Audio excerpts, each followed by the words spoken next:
Chapter 9. My Father Makes a Bridge.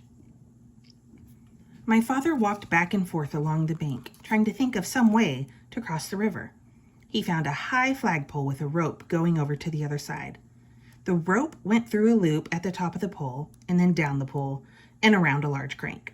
A sign on the crank said, "To summon dragon, yank the crank. Report disorderly conduct to gorilla." From what the cat had told my father, he knew that the other end of the rope was tied around the dragon's neck. He felt sorrier than ever for the poor dragon. If he were on his side of the gorilla, this side, the gorilla would twist his wings until it hurt so much that he'd have to fly to the other side. If he were on the other side, the gorilla would crank the rope until the dragon would either choke to death or fly back to the side. What a life for the baby dragon. My father knew that if he called to the dragon to come across the river, the gorilla would surely hear him. So he thought about climbing the pole and going across the rope. The pole was very high, and even if he could get to the top without being seen, he'd have to go all the way across, hand over hand. The river was very muddy, and all sorts of unfriendly things might live in it. But my father could think of no other way to get across. He was about to start up the pole again. Then, despite all the noise the monkeys were making, he heard a loud splash behind him. He looked all around in the water, but it was dusk now, and he couldn't see anything there. "It's me, Crocodile," said a voice to the left.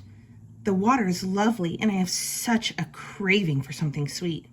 Won't you come in for a swim?"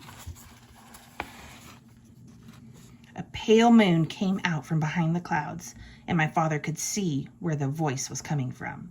The crocodile's head was just peeping out of the water. "Oh, no thank you," said my father. "I never swim after sundown. But I do have something sweet to offer you. Perhaps you'd like a lollipop. And perhaps you have friends who would like lollipops too." "Lollipops," said the crocodile. "Why, that is a treat. How about it, boys?" A whole chorus of voices shouted, "Hurrah, lollipops!" And my father counted as many as 17 crocodiles with their heads just peeping out of the water.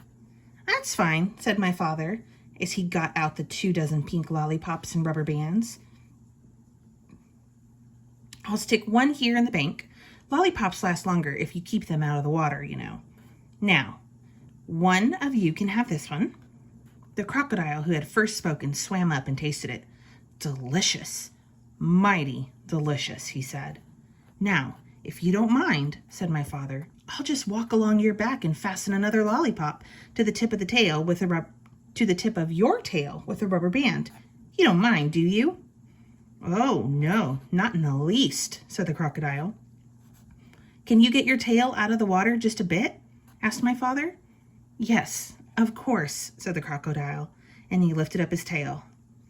Then my father ran along his back and fastened another lollipop with a rubber band. "Who's next?" said my father, and the second crocodile swam up and began sucking on that lollipop.